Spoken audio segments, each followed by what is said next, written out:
जय माता दी फ्रेंड्स, कैसे हैं आप लोग। आशा करती हूँ आप सब स्वस्थ होंगे और अच्छे होंगे। कल अक्षय तृतीया दिनांक 14 मई 2021। मैं आपके सामने आई हूँ अक्षय तृतीया की पूजा कैसे करनी चाहिए, कब करनी चाहिए और इसकी विधि कैसी होती है। तो आइए जानते हैं अक्षय तृतीया के बारे में। अक्षय तृतीया एक ऐसा पर्व है जैसे मानो दिवाली में हम लक्ष्मी पूजन करते हैं, सेम उसी प्रकार का मुहूर्त और उसी प्रकार की पूजा की जाती है। अभी लॉकडाउन लगा हुआ है, सब दुकानें बंद हैं, तो आप नया कुछ ला नहीं सकते हैं, तो कोई बात नहीं है। जो घर में आपके पास में नया, जैसे आप जो पहनते हैं गोल्ड या गोल्ड कॉइन हो या चांदी का सिक्का हो या मतलब कुछ भी आपके पास में ऐसा हो, या बर्तन ही क्यों ना हो नया पड़ा हुआ है, एक बार यूज़ किया हो भले उसको चलेगा, उन चीज़ों से भी आप पूजन कर सकते हैं। सर्वप्रथम ऐसा है कि जो पूजा का मुहूर्त है वो सुबह 5:38 से लेके 12:18 तक है, जिसके बीच राहु काल आता है 10:57 से 12:35 तक।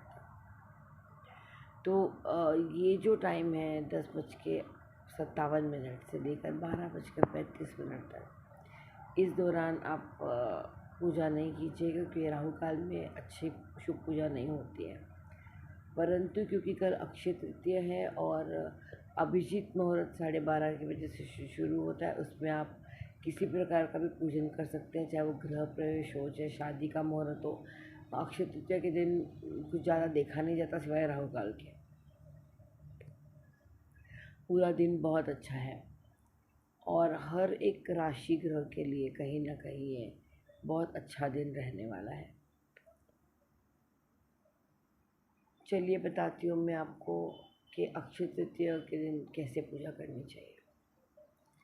सर्वप्रथम सुबह उठकर, अगर आप जल्दी उठते हैं तो बहुत अच्छी बात है, ब्रह्म मुहूर्त में उठिए, 3:30-4 बजे करीब उठिए, स्नान वगैरह कीजिए, अच्छे नए वस्त्र डालिए और अच्छे से तैयार। जो घर की औरतें होती हैं, बेटियां होती हैं, बहुएं होती हैं, उनको अच्छे से तैयार होना चाहिए, एकदम सुहागन जैसे तैयार होना चाहिए और बिल्कुल लक्ष्मी का ही रूप होती है हमारी बेटी बहुएं और हम खुद, तो हमें वैसा ही अपने आप को संवारना चाहिए। मंदिर में जाकर भगवान को, महालक्ष्मी को पुष्प चढ़ाना चाहिए, गणेश जी की वंदना प्रथम करनी चाहिए, उसके पश्चात महालक्ष्मी जी को आपने फूल चढ़ाने हैं। 7 दिए तैयार करने आपको राई के तेल के, चाहे आप मट्टी के दिए अगर पड़े हो आपके दिवाली के, आपने संभाल के रखे हो तो वो यूज़ कीजिए। अगर आपको आपके नज़दीक में कोई कुमार है वहाँ से मिल जाते हैं तो आप वो यूज़ कीजिए।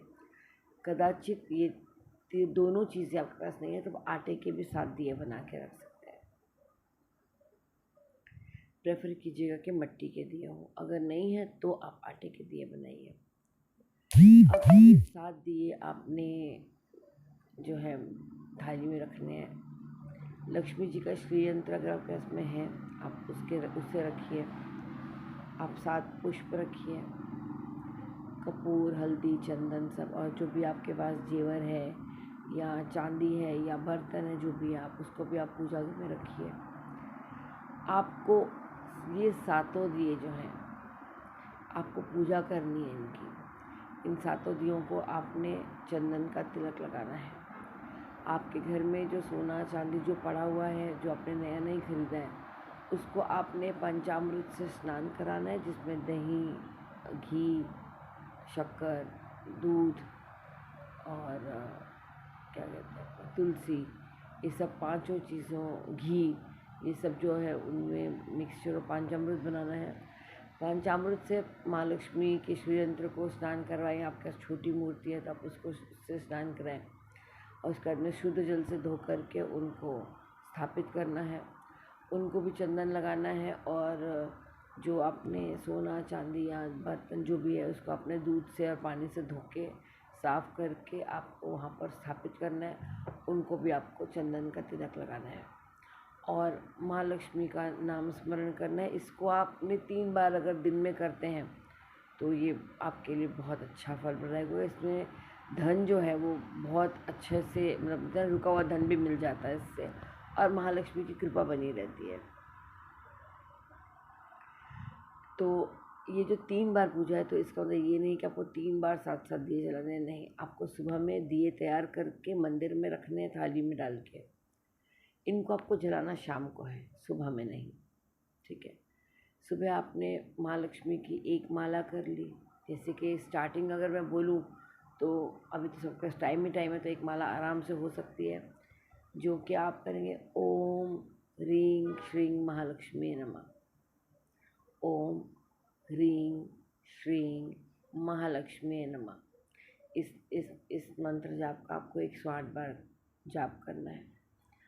उसके बाद में आपको दोपहर को 3 से 4:30 के बीच में आपको फिर से एक माला का जाप करना है, और माता रानी से ये प्रार्थना करनी है कि हे माँ लक्ष्मी, हे माँ वैभव लक्ष्मी, हे माँ कनकधारी, हे माँ अखंड सौभाग्यवती, हे माँ लक्ष्मी, आप सदैव मेरे घर में हमेशा वास रखें।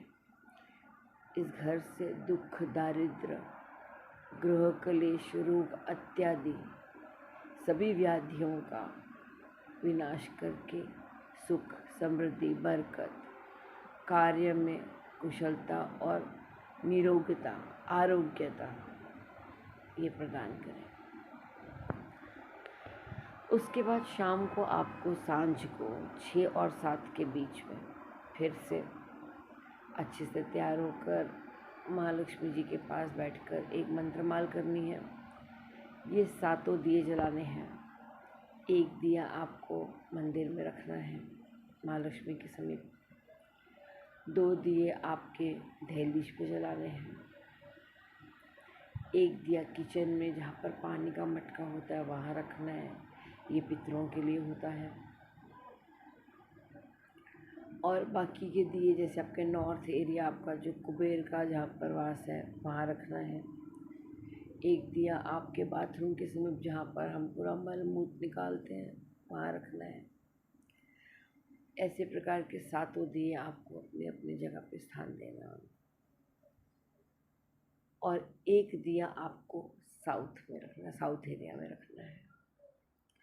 तो ये आपको ध्यान रखना है कि आपको कुबेर जी का, यम जी का, महालक्ष्मी का, उत्तरायण, दक्षायन और पूर्व यानी कि सूर्य के लिए, तो आपको शाम के टाइम पे ये 7 दिया हर, जैसे कि घर के हर कोने में लग जाता है, हर जगह से, हर दिशाओं से आपको उसकी रोशनी मिलनी चाहिए। चारों दिशाओं से महालक्ष्मी का आपके पास वास रहना चाहिए। अपने पितरों के लिए नमन करके, उनको आवाहन करके कि शाम आप पितर आप हमारे यहाँ पर आते हैं, हमें आशीर्वाद देते हैं और हमारे सभी दुख, कलेश और नेगेटिव एनर्जी को आप लेकर जाते हैं। उसके लिए आपका बहुत बहुत धन्यवाद। ये प्रक्रिया जब आप करते हैं उसके पश्चात आपको वापस मंदिर में आना है, आपके पूजा घर में आना है। वहाँ पर आके आपको महालक्ष्मी जी का मंत्र जाप करना है। दिए रखते समय भी आपको मंत्र जाप करना है। अगर आप कुछ नहीं तो ओम श्री महालक्ष्मी नमः कर सकते हैं। उसके अलावा आप ये मंत्र भी कर सकते हैं। महालक्ष्मी जी की आरती करनी है आपको। महालक्ष्मी जी की आरती करने के बाद आपको प्रसाद बांटना है। प्रसाद में आप नारियल रख सकते हैं, प्रसाद में आप कुछ भी मीठा चूरमा बना के रख सकते हैं, पेड़े मंगा के रख सकते हैं, जो भी आपको ठीक लगे आप कर सकते हैं। बस सब स्वस्थ रहिए, खुश रहिए, मस्त रहिए और महालक्ष्मी की सबके ऊपर कृपा बनी रहे, यही मेरी कामना है। जय माता दी, जय माँ लक्ष्मी।